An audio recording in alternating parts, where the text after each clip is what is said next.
So, malinaw ang usapan namin ni Chamame. Ang usapan namin ni Chamame ay shout out po kay Madam.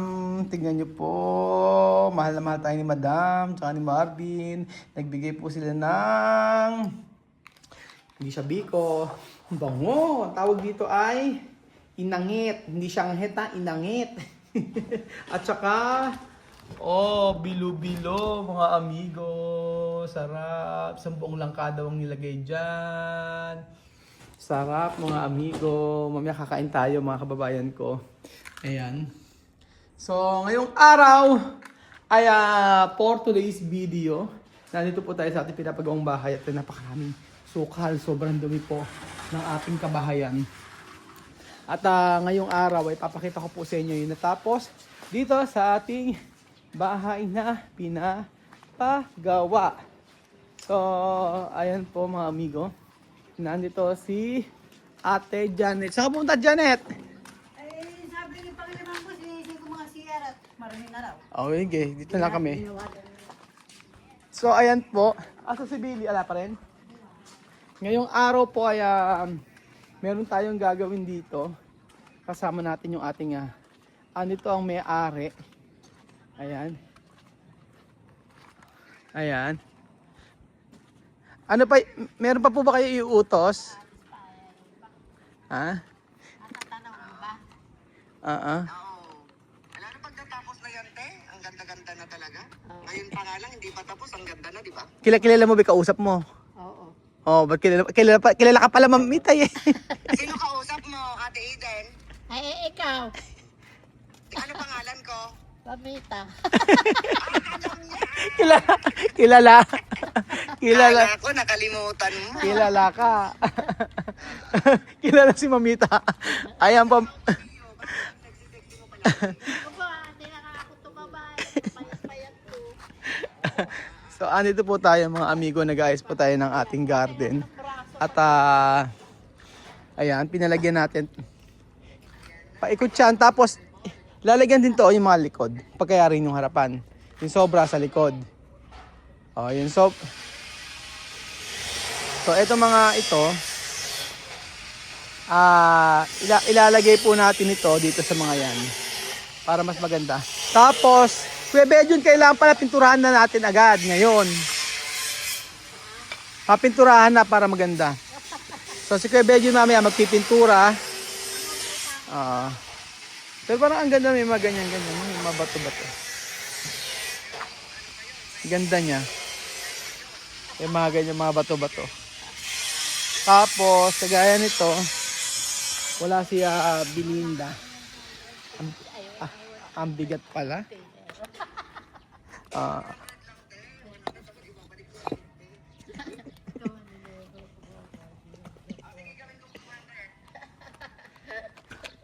Ilabas mo na raw kasi yung pera mo, mami. Saan mo nalabas? Ilabas mo na yung pera mo. Ilakosag pa ni Mamita, inuutangan ka ni Mamita, pautang mo na. Anak, ayaw makapautangin. Sabi ko yung 100 niya, gawin kong 150. Ayaw. Sabi ko, sige, gawin kong 200. Ayaw pa rin. Hindi ba mahirap isahan to matanda na ere? Hindi ko naman siya iisahan. Oo. Kanina nga umuutang ako, ayaw kong pahiramin eh. Doon niya, kasi sabi niya, umuwi ka na din eh. Sabi niya gano'n. Sabi ko, pautangin mo ako para makauwi ako. Pamasahe ka mo, eh. Kaya, 100 lang eh. Oo. So ayan po mga amigo. Inaayos-ayos po natin itong garden. Ayan, ganyan. Ganda. Ganda daw. Oh, ayan na.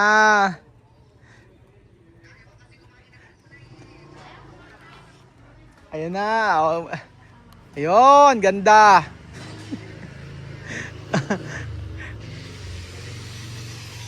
So ayan si Kuya Edwin na all around.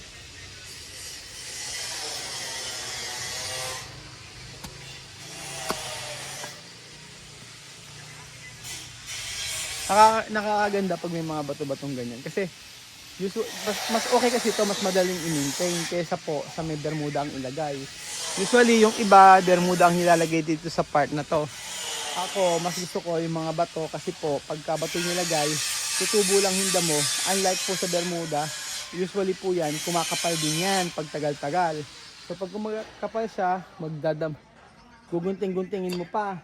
Unlike dito, magbubunot ka lang ng damo. So dito ang Bermuda, pagka kumapal siya, pwede pong i-grass cutter. O, may grass cutter naman po na nabibili. Ang mura lang ng grass cutter. Wala pa yatang 1,000. May grass cutter na para sa sa mga damo-damo. So ayan po. Ganda. Oho. Ayan na siya. Punta daw tayo Palawan. Ang layo naman sabi ni Ma'am. Ni Lola Eden. Ayan po.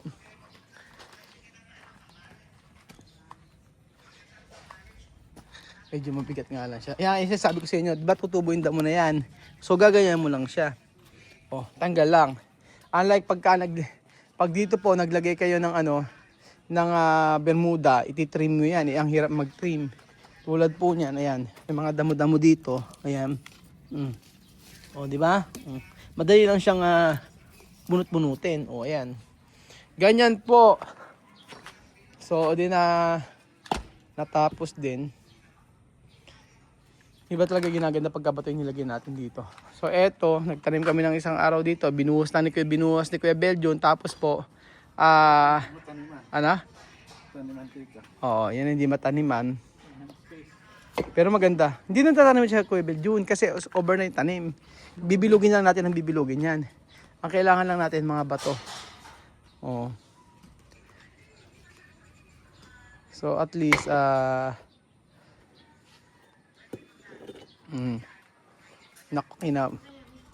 Oh, ayan. Naituwid. Ganda, oh, di ba? Ganda ng ating garden na ginawa. Tingnan niyo po mga amigo. Ngayon ko na-appreciate pagka ganyan. Lalo na pagka marami ng mga halaman. Mamaya po magugupit-gupit po ako dito para mas yumabong po yung mga halaman natin. Yung mga ficus natin, mga amigo. Ayan. Oh, para mapuno. Ayun.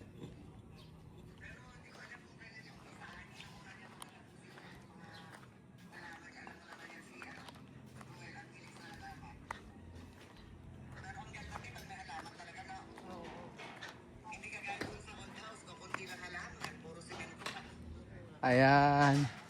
Eh dyan, lalagyan ng ano daw ng wala daw mga binigay yung muda, pero sabi niyan, Carabao gas, pero sabi ko, hintayin mo magkaroon silang Bermuda kasi Ayan ang ganda. mas magandang Bermuda kasi Lapit na po mga amigo. Kagaya yan. O ayan. Ayan bigat niya. So ganyan po siya. Oh ayan.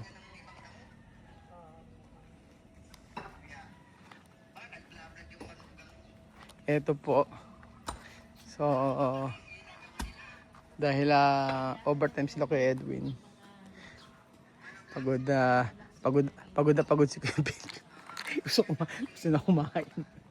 Na ano nga ako napaka nag-uulan ilang araw dito tapos pagkayari hindi lang naman siya tinutubong damo. So tingin ko mas maganda na patagin na muna to. Pag napatag to tsaka namin lagyan ng Bermuda.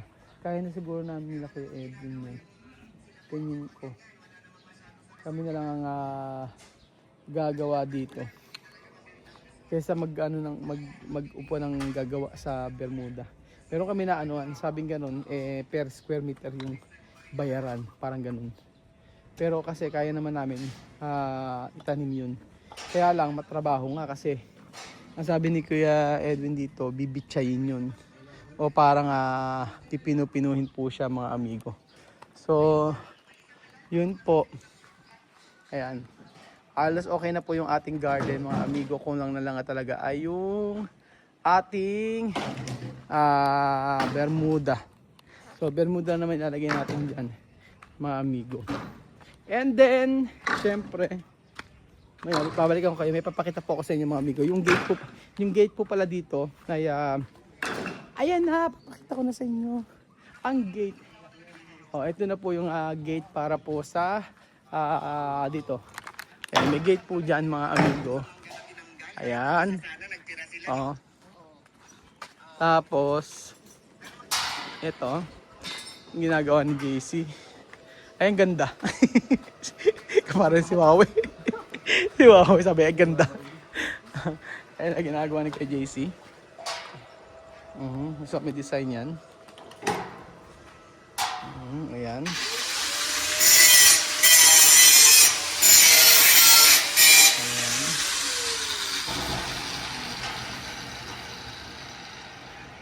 Medyo, sa daming ikinakat, medyo matrabaho. Oo, daming cut eh. Oo. Kung tutusin niya, ito okay na no? Oo, ito maganda na no? Pero okay lang, nagawa na natin. Kaya nga. Ito kasi okay na, maganda na rin to. Para sa akin, okay na rin yan. Pero kasi gusto kong gayahin yung nasa design. Para...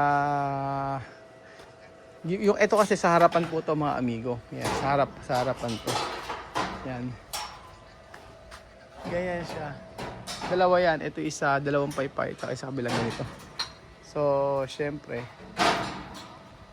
Ayan. Maganda kasi pagka mayroong design kahit pa paano. Lalo na kapag ka nandun po sa mga amigo. Pagka nandun po sa harap, doon sa harapan. Tapos syempre dito rin naman po. So, dalawa yan. Ayan. So, ito na po mga amigo. Tapos na po yung ayan, dito na lang. Ayan. Dito na lang maganda. Ayan po. Tapos na. Pumapayat na siya. Hindi na malaki ang tiyan. Maganda pagka ano talaga pag may mga batong ganito. Ano po. Mamaya po mga amigo ako. Papalinisan. Kailangan ma-flat siya para madaling mailagay yung mga bermuda. So ulit-ulit ang sinasabi ko mga amigo. Pasin niyo po ba? Tapos, ayun. Meron pa ba dyan? Ayan. Parang sakto. Ang ganda niya, oh. So, si Lola Eden, may kausap po. Kausap sa mamita. And then, marami na pong natapos sa loob ng bahay na hindi ko pinapikita sa inyo. At abangan nyo na lang po yon sa may house tour talaga. So, mag-stop muna ako sa pag-vlog sa loob. At ang aabangan nyo lang po mga amigo, yun talagang house tour natin. So, yun po ang makikita nyo na. After po ng nitong garden, ng terrace, at saka po ng mga gate natin, yun na po. Ay naayos na po namin kasi loob. May mga nilagay po kami na yun po ang abangan nyo sa may house tour. Opo, mami. Pero pag kinulit nyo ako, baka i-vlog ko na rin po. Ayan. So, eto na mga amigo, ang ating garden. Na kung saan ay kailangan nating lagyan pa siguro ng mga lupa-lupa. Pero okay na ako, masaya na ako sa ganito. Masaya na ako sa ganyang garden natin. And then, madali nang ayusin yan. Unti-unti po natin aayusin to hanggang sa lalong gumanda ng gumanda. Ayan po, mga amigo. So, di ba? Sino ang mag-aakala na mapapaganda po natin itong garden na ito? At sabi nga po mga amigo ay ito nga po yung about po sa sa pagpunta nila Chamame dito sa Pilipinas. Nagkausap na rin naman kami about po sa mga gagawin niya dito. So, malinaw ang usapan namin ni Chamame. Ang usapan namin ni Chamame ay ihahatid lang yung mga bata. After 1 month po ay uuwi din po siya. At para alagaan si Sophie at saka si Alima. And then after po noon mga amigo ay yung may project kami doon sa Equatorial Guinea. Yun po ang gagawin niya. Siya po ay may mga project kami doon na gusto kong tapusin niya. And then syempre ang gagawin po niya pagka nakabalik na po siya doon, bahala na po siya sa bagay na ibibigay ko doon. Basta sundin lang niya po yung mga instruction ko. Kasi plano ko po na ipagpatuloy po yung feeding program doon. And then, tapos yung sa may bahay niya, meron kaming aayusin doon. Tapos po mga amigo, pumayag na siya. Sabi niya sa akin, bahala na daw ako kung ano ang gagawin ko pagka nakarating yung mga bata rito. Importante ay makarating dito at makapag-aral. And then sabi po ni Chamamin, talagang usapan namin na yung pagbalik, yung ihahatid lang niya yung mga bata. And then sabi ko sa kanya, I need mong pumirma sa dapat pirmahan dito sa Pilipinas. Sabi ko regarding sa dapat ako ang maging guardian ng mga bata. Temporary lang. Yun po mga amigo. So, ang reaction niya na sinabi kong gano'n, sabi niya, yes. O, naunawaan ko gano'n. So, iba po ito. Pag sa sinabi ni Chamame, pinaninindigan niya. Opo. Pag sinabi ni Chamame na ganito, umuo ako, gano'n. Okay na sa kanya yun. So wala na magiging problema sa pagpunta po ng mga bata dito. Dahil yung usapan namin ni Chamame, mangyayari po yun. Ganun po. So happy lang po ang bawat family. Ganun po. So ayan po mga amigo, maraming salamat po sa panonood ng vlog na ito. At abangan nyo po ang pagpunta nila Chamame dito sa ating ating bansa. Mahal kayo ni Chamame, maniwala po kayo. Ganyan po siya magmahal sa ating mga Pilipino. Kaya po naalala ko na sabi niya, nung sabi ko kasi na bibili na baka akong ticket pabalik pa uwi ng Africa. Sabi niya, ibili mo na. Tapos nung naibili ko na, sabi ko, pwede pa magbago ang isip mo. Ang sagot niya ay, hindi. Kailangan ituloy natin yung kasi nasabi na natin. So sabi niya ganun. Sabi ko, huwag kang mag-alala mga Pilipino ako. Kahit na ano pa man ang mangyari, mapagpatawad ng mga Pilipino. Sabi ko sa kanya ganun. So ayan po mga amigo, thank you so much po sa panonood ng episode nito. At God bless po mga amigo. Salamat po sa inyong pagsuporta.